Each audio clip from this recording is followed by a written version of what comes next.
according to Business Insider, it's not what you think it is. They said there's no evidence there's been a sale of these properties, and it's 62 rental apartment buildings in Upper Manhattan. It's promoting tons of these ICO scams at the time, and he also narrowly avoided an ICO fraud lawsuit for the same thing, under the defense that he wasn't actually influential enough to convince people to buy the scam. Bank, I'm robbing y'all. Phelps does nothing but collect dust, money over legacy, currency over legacy, because he felt underappreciated. Floyd Mayweather Jr. has recently faced criticism that may have affected how some people view his reputation. He publicly stated that he had invested $42 million into apartments in Manhattan, but reports indicate there's no clear record supporting that purchase. He also shared online that he owned multiple buildings outright without any partners, though these statements have since been questioned. As a result, the situation has raised doubts that could impact his credibility moving forward. All right. Now, Floyd Mayweather Jr., there's a story circulating that Business Insider did talking about this $400 million property deal that he had been discussing here in New York City. But now, according to Business Insider, it's not what you think it is. They said there's no evidence there's been a sale of these properties, and it's 62 rental apartment buildings in Upper Manhattan. Here is what Floyd Mayweather had said at the time on a video that he posted on his Instagram. I love bringing the people into my lifestyle, showing the people how I live. Now, I know you guys see me on a regular talking about real estate. Well, lately, I purchased 62 apartment buildings in New York City. And what I need you guys to do, slide over and check out the photos. It's not all 62 buildings, it's a few buildings, but guess what? All the buildings belong to me. I don't have no partners. And all the retail down low on my buildings all belong to me. Guess what? You can do the same. All right. Well, now we're trying to figure out what happened, right, with Business Insider. So according to another update, he did ink a $402 million deal for a Black Spruce portfolio. When he said that it was all his and no one invested, he meant no one was funding his part of the investment but him. And so I think this is something where maybe he owns a piece of this or shares in it, but it hasn't changed hands because the majority owner is still the same owner that it was before. I'm trying to understand what happened with this, but I know there's a story that's circulating, so just putting it out there. Whew, it's a tough one. I'm trying to understand as a real estate person myself, what exactly he is communicating when he's saying that he owns this, because they're trying to make it seem like he doesn't, but what it seems like is that he owns shares of these buildings. As Floyd Mayweather Jr. nears the age of 50, his habit of showcasing his lifestyle continues at full pace.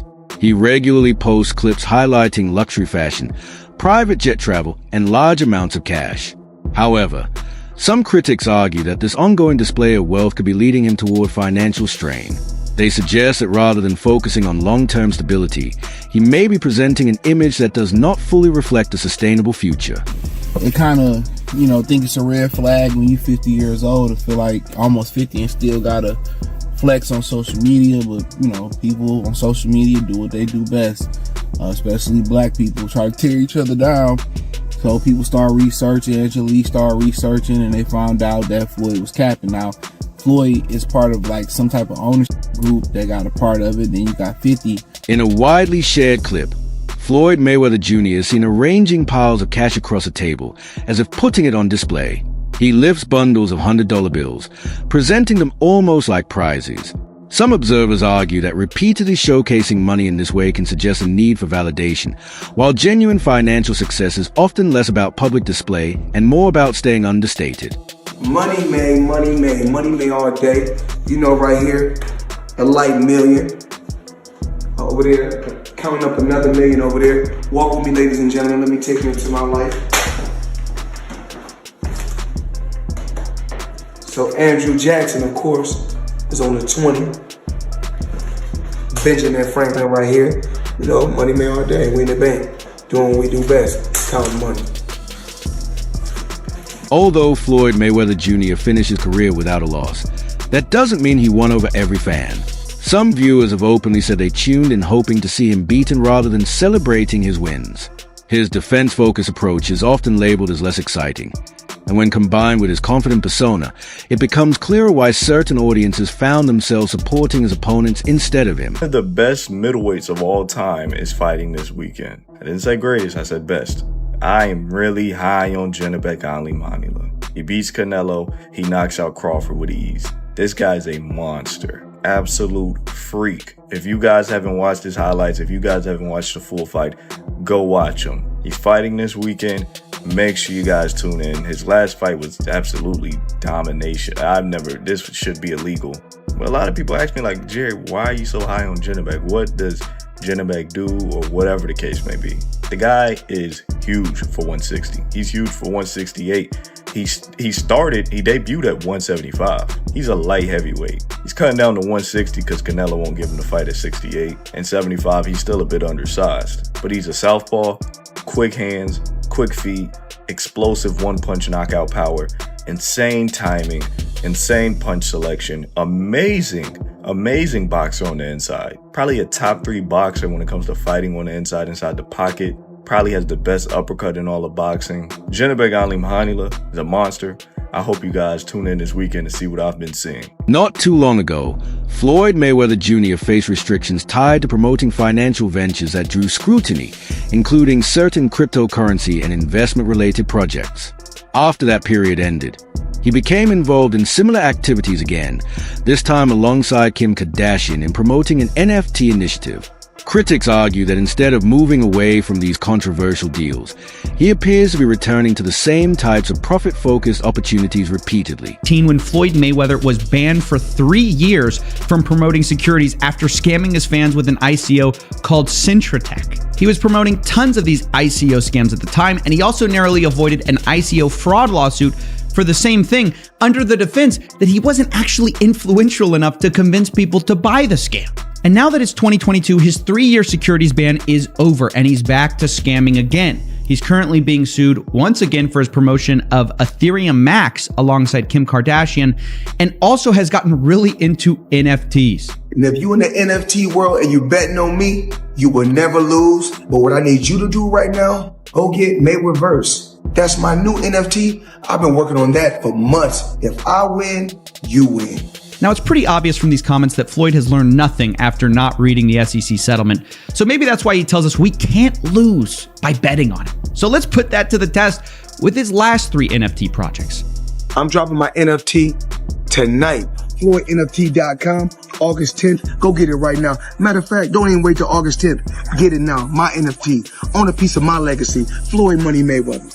I'm not just in 30% or 40%, full 100%. I'm behind you. I'm all the way in. Now, Floyd's World was indeed a huge success for Floyd Mayweather, who raked in $4.9 million. But what happened to his fans? Well, they're furious because the price of this NFT has collapsed over 90%, and they angrily responded in the comments section, "You already have an NFT project. It's called @RealFloydNFT. You released it last year and then stopped working on it immediately after. Have you been punched in the head so much you're forgetting these things now?" Over the years, Floyd Mayweather Jr. has been linked to multiple financial controversies, including tax-related issues and reports of disputes over unpaid luxury items in Dubai.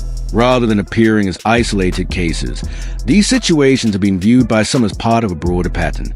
The concern extends beyond financial setbacks, as repeated incidents can affect public trust, weaken credibility, and influence how he is perceived overall. Turns out that the rumors were true, and Floyd Mayweather has been trapped in Dubai for the last 50 days. Gervonta Davis was the first to claim it. Now multiple insider sources have confirmed that he is in fact trapped in Dubai for a debt that has nothing to do with boxing. After doing a little digging, it seems that someone in his camp, while he was shopping for jewelry in Dubai, stole one of the pieces, got away with it, and then blocked all communication with Mayweather. Since then, Floyd has already paid for the jewelry, but they refuse to let him go until they get their piece back. And allegedly, this guy right here is the thief that started this whole mess. Floyd Mayweather Jr. has generated enormous earnings throughout his career, but he has also faced criticism over claims that payments were taken for appearances, merchandise, or fan events that allegedly never materialized. Some supporters have said they paid for meet and greets, special access, or exclusive content without receiving what was promised. An online expose on TikTok further suggested that much of his public image is driven more by promotion than substance. Mayweather also stated that he earned around $100 million from his fight with Conor McGregor, presenting it as a major financial success. However, certain insiders and analysts have raised doubts about whether those figures are entirely accurate. What's the biggest fight you've ever had? Conor McGregor and Floyd Mayweather, which ironically is a boxing event, but it's the biggest combat sports fight ever. What did that gross? It did 4.4 or 4.5 million buys at $100 a buy. Yeah. So that worked out okay. It did. Chael Sonnen, known for his outspoken personality, delivered a pointed assessment of Floyd Mayweather Jr. He suggested that the real concern isn't Mayweather's ability to generate income, but rather the way he chooses to spend it. According to Sonnen, Mayweather is no longer driven by competition or love for the sport, but instead by financial rewards and a lifestyle filled with luxury cars and private travel. He added that this change carries consequences, as it reflects a shift from pursuing championship success to competing primarily for financial reasons. No, Floyd's not going to do MMA, but he is going to box again. He's enjoying this attention. It's been very smart what he did. I think it surprised him.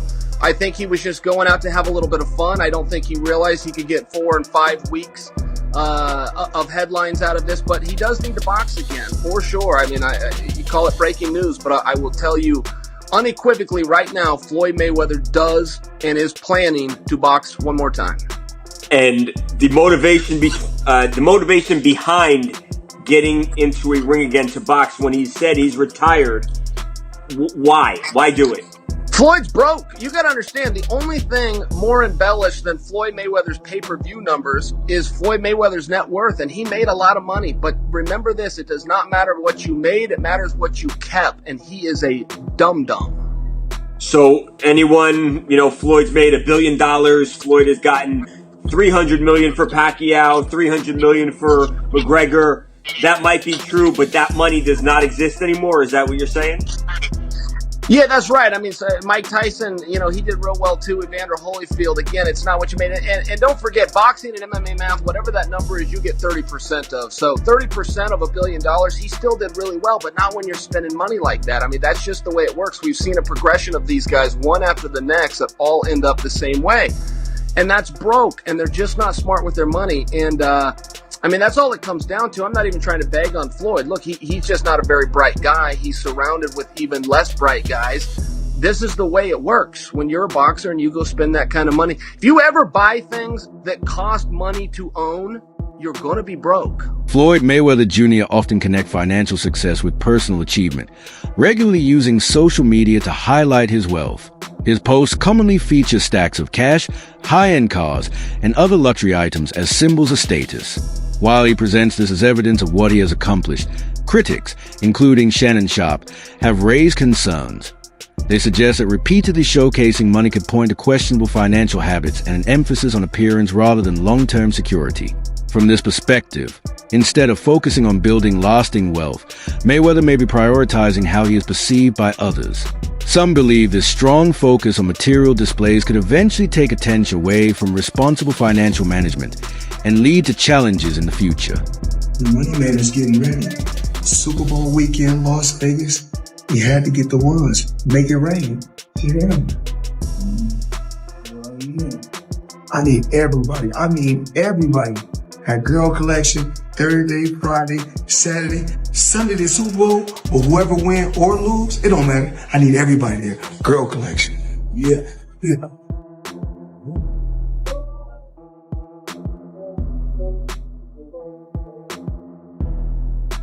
Whether admired or criticized, Floyd Mayweather Jr. is recognized not only for his undefeated record, but also for a persona many see as highly self-assured. He has publicly indicated that financial success holds greater importance to him than legacy. While this mindset has contributed to his earnings, it has also shaped how he is viewed by a large portion of the audience. As a result, any setbacks or controversies in his career tend to draw stronger reactions from those who already view him unfavorably. Floyd Mayweather was trying to give y'all the fights, and everybody starts saying that this guy was too old, this guy was too that. Floyd Mayweather starts saying F all of y'all. F the belts, F you, F everything. I'm taking y'all to the bank. I'm robbing y'all. Belts does nothing but collect dust. Money over legacy. Currency over legacy. Because he felt underappreciated. I train all day long, and I'm doing this to try to be one of the greats. Forget that. I'm going to do it for me. He became one of the most selfish fighters you'll ever hear. That's why I never blamed Floyd. When y'all hear me say the Floyd Mayweather effect, a lot of Floyd Mayweather fans, you hating on Mayweather already. No, I'm talking about the effect. Floyd Mayweather is an all-time great fighter, but people grab the wrong things because most people aren't about hard work and dedication anyway. That's why to be great is rare. Most people try to find that shortcut, and they only saw Floyd's shortcut. They never saw his scenic route. When Floyd stepped back into the ring against Logan Paul after retiring, the fight wasn't driven by legacy or rivalry. It was clearly about the paycheck. Mounting financial pressure and a lavish way of living had seemingly caught up with him, turning the YouTube exhibition into a major source of income. But the narrative quickly changed when Logan claimed Floyd still owed him $3 million. What started as a boxing spectacle soon shifted into a dispute with legal overtones. Logan even made light of it online by joking that Floyd might actually be broke, and although it was said in jest, it touches on a deeper issue. The truth is, nobody really knows where all of his money is going. People with genuine billionaire-level wealth usually don't feel the need to keep showing the world how rich they are.